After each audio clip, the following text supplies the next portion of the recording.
আসসালামু আলাইকুম বন্ধুরা, আপনাদের সবাইকে আদরের বকবকানি চ্যানেলে স্বাগতম। তো চলুন বেশি কথা না বলে শুরু করা যাক। আমি পদ্মজা, লেখক এলমা বেহরোজ। পর্ব 9। আবুল জাহেদকে আহত অবস্থায় দেখে সবাই চমকে উঠল।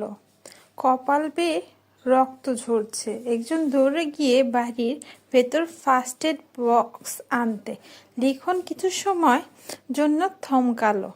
আবু জাহেদের কপাল ব্যান্ডেজ করার পর তাকে একটি চেয়ারে বসতে দেওয়া হলো। হেমলতা লাঠিতে এক হাতের উপর ভর দিয়ে স্বাভাবিকভাবে দাঁড়িয়ে আছেন। লিখন প্রশ্ন করলেন, কি হয়েছিল? আপনি ওনাকে আঘাত করলেন কেন? হেমলতা বললেন, এই অসভ্য লোক আজ 4 দিন ধরে মাঝরাতে এখানে ঘুরঘুর করে, তার উদ্দেশ্য খারাপ। লিখন আর চোখে পদ্মজাকে দেখল। এরপর আবু জাহিদকে প্রশ্ন করলেন, উনি যা বলছেন সত্যি? আবু জাহিদ গমগম করে উঠল, আমি আজই প্রথম এসেছি এখানে, ঘুম আসছে না, তাই হাঁটতে হাঁটতে এদিক চলে এসেছি। হুট করে উনি আক্রমণ করে বসলেন। হেমলতা প্রতিবাদ করে দৃঢ়স্বরে বললেন, মিথ্যা বলবেন না একদম। আবুল জাহেদ কিছুতেই তার উদ্দেশ্য স্বীকার করল না। তর্কে তর্কে ভোরের আলো ফুটল। হেমলতা কঠিন করে জানিয়ে দিয়েছিল, আজই এই বাড়ি ছাড়তে হবে। হেমলতার সিদ্ধান্ত শুনে দলটির মধ্যে আতঙ্ক ছড়িয়ে পড়ল। তীরে এসে নৌকা ডুবতে কিভাবে দেওয়া যায়? সিনেমার শেষ অংশটুকু বাকি, শর্ত অনুযায়ী আরও 10 দিন আছে। দলের একজন বয়স্ক অভিনেতা এই সিদ্ধান্তের প্রতিবাদ করলে হেমলতা জবাব দিলেন, আমার 3টা মেয়ের নিরাপত্তা দিতে পারবেন? একজন পুরুষ মানুষ রাতের আধারে যুবতী মেয়েদের ঘরের পাশ দিয়ে ঘুরঘুর করবে কেন? কিসের ভিত্তিতে? হেমলতা সবাইকে এড়িয়ে লাহিড়ী ঘরে ঢুকেন। এদের সাথে তর্ক করে শুধু সময় নষ্ট হবে। আবু জাহেদের ধূর্ত চাহনি তার নজর এসেছে বারংবার। প্রথম রাতে পায়ের আওয়াজ শুনে তিনি চিনতে পারেননি। এরপর দিন সন্দেহের তালিকা থাকা 4-5 জনকে অনুসরণ করে তিনি নিশ্চিত হন রাতে কে লাহিড়ী ঘরের পাশে হেঁটেছিল। লাহিড়ী ঘরের ডান পাশে তুষের স্তূপ, পলিথিন কাগজ দিয়ে ঢাকা। অসাবধানতা বসে আবুল জাহেদের কাদামাখা জুতা তুষের স্তূপে পড়ে, ফলে জুতায় তুষ লেগে যায়। এরপর দিন হেমলতা বাড়ির বারান্দায় জুতো চুরো দেখতে পান। তুষ বাড়ির আর কোথাও নেই।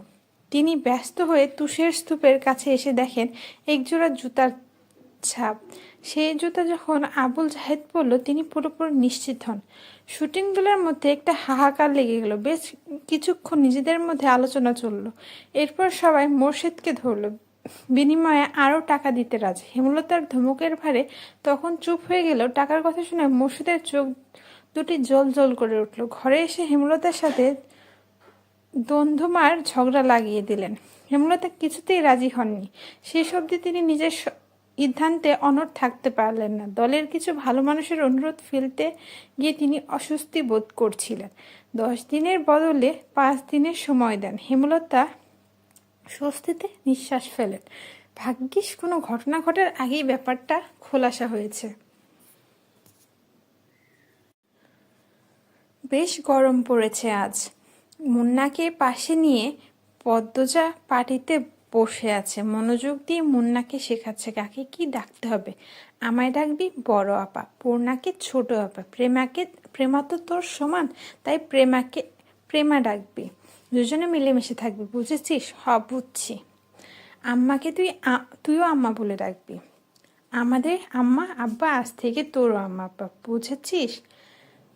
মুন্না বিজ্ঞ স্বরে বলল, বুঝছি। হেমলতা রান্না রেখে উঠে আসেন। মুন্নাকে বলেন, শুদ্ধ ভাষায় কথা বলবি, তোর পদ্ম আপা যেভাবে বলে। কই আমনে? পদ্মজা বলল, কই আমনে না, বল। আচ্ছা বলবো। মুন্না বাধ্যের মতো হেসে বললে, আচ্ছা বলবো।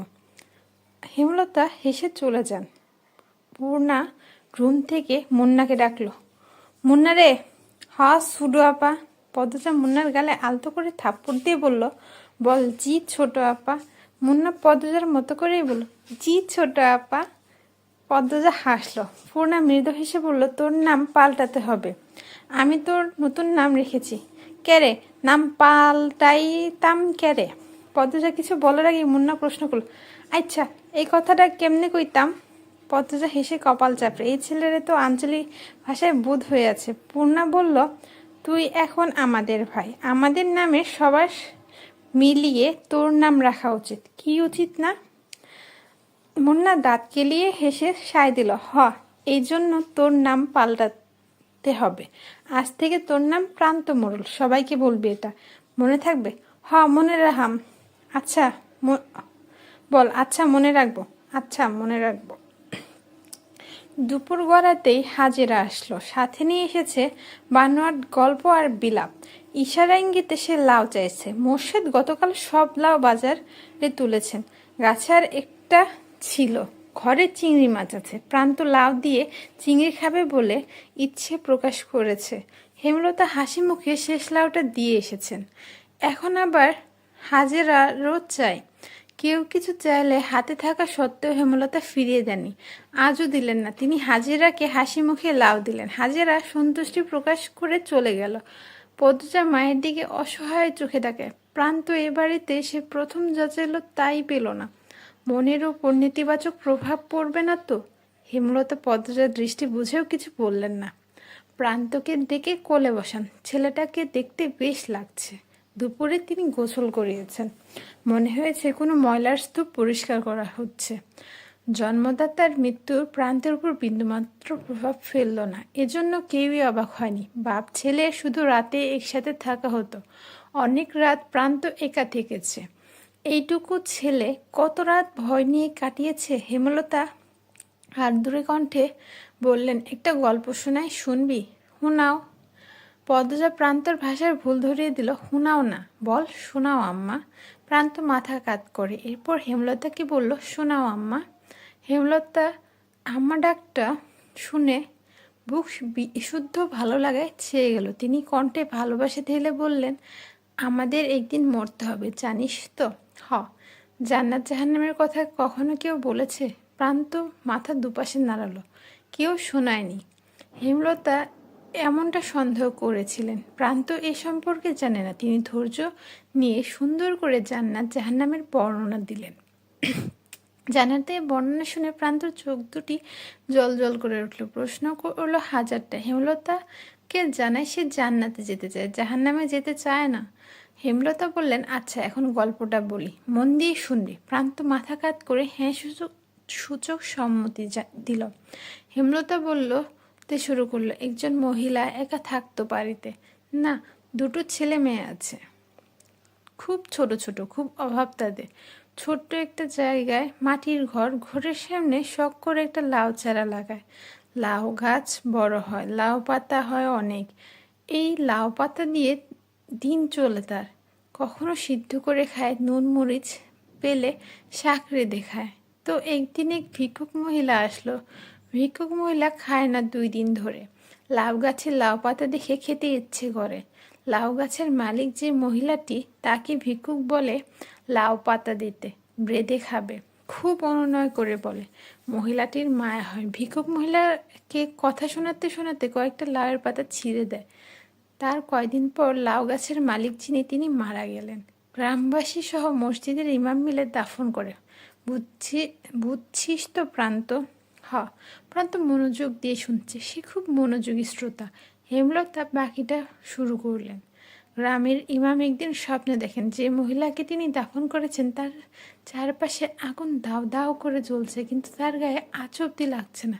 মহিলাটিকে ঘিরে রেখেছে লাউ পাতা, যার কারণে আগুন ছুঁতে পারছে না। ওই যে তিনি একদিন একজন ভিক্ষুককে নিজের একবেলা খাবারের লাউ পাতা দান করেছিলেন, সেই লাউ পাতা তাকে কবরের শাস্তির থেকে বাঁচাচ্ছে। জাহান্নাম থেকে বাঁচতে আমাদের অনেক ইবাদত করা উচিত। তার মধ্যে একটি হলো দান। সামর্থ্য অনুযায়ী দান করা উচিত, কাউকে ফিরিয়ে দেওয়া উচিত না। বোঝা গেছে? বুঝছি, আমি দান করাম। করবি, অনেক বড় হবি জীবনে, আর অনেক দান খয়রাত করবি। আচ্ছা প্রান্ত, এখন যদি কোনো অভাবে এসে বলে তোর লাউটা দিতে, তুই কি করবি? প্রান্ত গম্ভীর হয়ে ভাবে, এরপর বলে, দিয়ে দিয়াম। একটু আগে একজন মহিলা আসছিল না, দেখেছিস তো? দেখছি। সে খুব গরিব, বাড়িতে বাচ্চা আছে ছোট। এসে বলল লাউ দিতে, তাই তোর লাউটা দিয়ে দিয়েছি, এজন্য কি এখন তোর মন খারাপ হবে? লাউটা তুমি দিছো, তাইলে তোমারে আগুন থেকে বাঁচাইবো লাউডা? লাউডা আমি দিল তোর জন্য ছিল, তুই এখন খুশি মনে মেনে নিলে লাউটার তোকে আগুন থেকে বাঁচাবে। হেমলতার কথায় প্রান্ত খুশি হয় খুব। পরপরই মুখ গম্ভীর করে প্রশ্ন করলো, একটা লাউ কেমনে বাঁচাইবো আমারে? প্রান্ত নিষ্পাপ প্রশ্ন শুনে হেমলতা পদ্মজা পূর্ণ হেসে উঠল। পদ্মজা বলল, কয়টা পাতা অনেকগুলো হয়ে মহিলাটাকে বাঁচিয়েছিল, তেমন একটা লাউ অনেকগুলো হয়ে তোকে বাঁচাবে। প্রান্ত একটার পর একটা প্রশ্ন করেই যাচ্ছে। হেমলতা হেসে হেসে তার উত্তর দিচ্ছেন। পদ্মজার হুট করে প্রান্ত থেকে চোখ সরে হেমলতার উপর পড়ে। মা হাসলে সন্তানদের বুকে যে আনন্দের ঢেউ ওঠে তা কি জানেন? পদ্মজার আদর্শ তার মা, সে তার মায়ের মতো হতে চায়।